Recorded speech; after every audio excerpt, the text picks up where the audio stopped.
राजनीति करना प्रारंभ किए झारखंड मुक्ति मोर्चा से। इसलिए पार्टी के आलाकमान, पार्टी के नेता, सारे लोग हम लोगों के विषय में जानते हैं। कोई भी महत् काम करने के लिए महत् उद्देश्य की जरूरत होती है, और महत् उद्देश्य तभी पूर्ति होता है जब महत् प्रयास होता है। जब स्पीकर के पद हमने संभाला या ग्रहण किया, तो लोगों का भी इस तरह का विचार था कि स्पीकर कभी जीतते नहीं हैं। पार्टी जिस काबिल हमको समझे, तो हम उसी में काम करना पसंद करेंगे। 2024 विधानसभा के चुनाव जो झारखंड में संपन्न हुए, इसमें कई रिकॉर्ड बने, कई टूट गए, मिथक भी टूटा। झारखंड विधानसभा के स्पीकर माना जाते थे कि वो नहीं चुनाव जीतते हैं, लेकिन अभी जो शख्स हमारे साथ हैं, ये उस वक्त झारखंड विधानसभा के स्पीकर थे और दूसरी बार लगातार नाला से जीत कर आ गए हैं।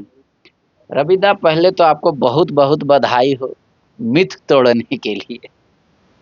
पांडे जी, आपको भी मेरे तरफ से बहुत बहुत धन्यवाद और बहुत बहुत बधाई। लोगों ने जब स्पीकर के पद हमने संभाला या ग्रहण किया, तो लोगों का भी इस तरह का विचार था कि स्पीकर कभी जीतते नहीं हैं। लेकिन चलिए, ये सब अंधविश्वास होता है, अंधविश्वास टूटा और मैं आपके समझ खड़ा हूँ। लेकिन एक वो स्पीकर जो चेयर पे रहते हैं और एक आपको देखना फील्ड में, एकदम अलग अलग अनुभव है। एक ठंडा पानी और एकदम गर्म कॉफी। आपका भाषण ऐसा कभी नहीं लगा कि आप वही स्पीकर हैं जो मतलब चेयर पे थे। मतलब चुनाव के दौरान आप जिस तरीके से बात को रख रहे थे और जिस मतलब तार्किक तरीके से ही सिर्फ नहीं रख रहे थे, बल्कि एग्रेशन भी था। लोग उसको बहुत ज़्यादा मतलब वार्म कर देते थे। तो इस बार भी क्या आप चाहेंगे कि वो कला आपकी पार्टी यूज करे, या सिर्फ आप फिर स्पीकर का ही पद से आप संतुष्ट हो जाएंगे? देखिए, ये तो निर्णय पार्टी के पास है। पार्टी अगर जिस तरह का निर्णय लेगा, पार्टी का जिस तरह से आदेश होगा, उसी तरह का पालन होगा। हमारे तरफ से किसी तरह का कोई ग्रीवांसेस नहीं है कि ये बनना है, वो बनना है, ये नहीं बनना है, वो नहीं बनना है।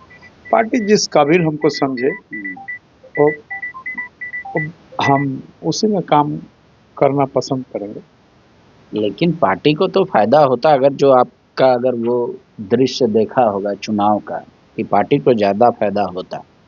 प्रोटेम स्पीकर का भी सिलेक्शन हो गया है, स्टीफन बाबू को बनाया गया, वो तो विधायकों को शपथ दिला देंगे। क्या आपने अपने तरफ से पार्टी में ये इच्छा या ये क्वालिटी के बारे में बताया है किसी को?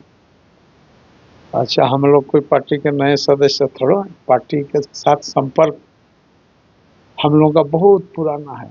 राजनीति करना प्रारंभ किए झारखंड मुक्ति मोर्चा से।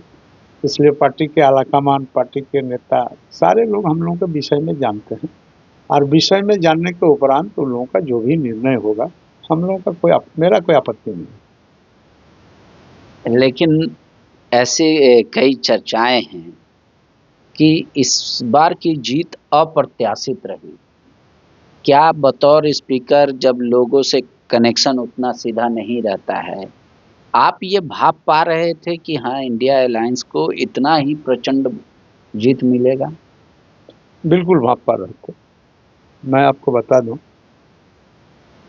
कोई भी महत् काम करने के लिए महत् उद्देश्य की जरूरत होती है, और महत् उद्देश्य तभी पूर्ति होता है जब महत् प्रयास होता है। चालाकी से कोई महत् काम होता नहीं है। चालाकी के प्रयास से सफलता हासिल नहीं किया जा सकता। ये साधारण सी बात है। लोगों ने तरह तरह का जो सिगुफा, तरह तरह का असत्य चीज़ों को लेकर के जनमानस के समक्ष आए। जनमानस इन तमाम चीज़ों को समझ गए, और समझने के बाद उन लोगों से दूरी बना लिया। और दूसरी बात एक है कि हमारे आदरणीय मुख्यमंत्री हेमंत सोरेन जी जिस हिसाब से यहाँ के लोगों के लिए काम किए, धरातल पर जो काम उन्होंने उतारे, और ये काम करने के लिए जनताओं का विश्वास उन पर उभरा। जनता विश्वास किए, के ही व्यक्ति हैं जो हमारे इस झारखंड प्रदेश को भारतवर्ष के श्रेष्ठ प्रदेशों में ले जाने की क्षमता रखते हैं और ये विश्वास अर्जन कर लिए, इसीलिए उनके लिए ये प्रचंड बहुमत संभव हो सका। बीजेपी से क्या नाला में गलती हो गई? वो जाति को देखकर इस बार कार्ड खेल दिया, क्योंकि आप तो उसको सत्यानंद बाटुल जी ने भी हराया है चुनाव, तो वहाँ पे क्या मिस्टेक हो गया? पर वो जिस तरीके से खिलाफ में थे, फिर बाद में जाके मान गए। हेमंता जी का दौरा, फिर उसके बाद अमित शाह, इस तरीके के बड़े बड़े नेता हैं, तो कभी बीच में घबराहट आपको फील हुआ या नहीं हुआ? नहीं जी नहीं, मैं जीत के प्रति पहले भी आश्वस्त था, अंतिम समय तक हम आश्वस्त थे और Bharatiya Janata party over sanguine होना चाहता था कि एकदम कौन हरा सकता है, इसी का अन्वेषण उनको था, इसी का रिसर्च था, अनुसंधान था और उसी अनुसंधान के क्रम में लोगों ने अपना उम्मीदवार को चुना और उम्मीदवार चुनाव में लड़े, डट के लड़े। हम लोगों ने भी लड़ाई किया और लड़ाई का परिणाम आपके समक्ष है।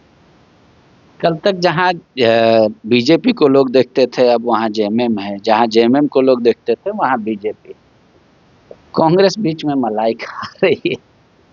आप लोग इतने विधायक जीतकर आए हैं, एक तो स्वाभाविक तौर पे है कि एक पार्टी के अंदर भी मतलब द्वंद्व में होंगे आपके कार्यकारी अध्यक्ष मुख्यमंत्री हेमंत सोरेन कि किसको बनाएं किसको ना बनाएं, तो कोई सलाह क्या रविंदर जी अपनी तरफ से देंगे, क्योंकि आप सीनियर भी हैं? नहीं देखिए, इसमें मुख्यमंत्री काफ़ी समझदार हैं और जब से इस संगठन को अपने हाथों में लिए हैं तब से संगठन को बेहतर ढंग से चला रहे हैं और संगठन के साथ साथ सत्ता और शासन भी बेहतर ढंग से चला रहे हैं। मैं नहीं समझता कि उनके सोच में और उनके विचार में किसी तरह का कमी है, वे सही में निर्णय लेने में सक्षम हैं और अच्छे निर्णय लेते हैं, इसलिए किसी की सलाह का बहुत आवश्यकता नहीं होता है। शुक्रिया। तो सिर्फ नाम मिथ तोड़ा, रवि दाने फिर दोबारा जीत कर आए हैं। उम्मीद करनी चाहिए कि पार्टी भी इनकी बातों को, इनके स्किल का सही उपयोग करेगी। फैसला आखिरकार मुख्यमंत्री हेमंत सोरेन को लेना है। 5 तारीख को कहा जा रहा है कि कैबिनेट का विस्तार भी हो सकता है। उस दिन किस नए चेहरे पर मौका मिलेगा या सिर्फ पुराने पे ही हेमंत जी विश्वास जताएंगे, ये कहना फिलहाल मुश्किल है। शुक्रिया। गोल, जहां 27 वर्षों के सफर में 17,000 से भी अधिक छात्रों ने डॉक्टर एवं इंजीनियर बनकर भरे सफलता की ऊंची उड़ान, जहां साधारण छात्र भी झारखंड टॉपर्स बनकर बना रहे इतिहास। दूरदर्शी शिक्षाविद श्री विपिन सिंह के मार्गदर्शन में मेडिकल एवं इंजीनियरिंग के लाखों छात्रों के लिए आशा की किरण के रूप में गोल, nations leading institute. TheFollowUp.in. Like, share and subscribe. www.thefollowup.in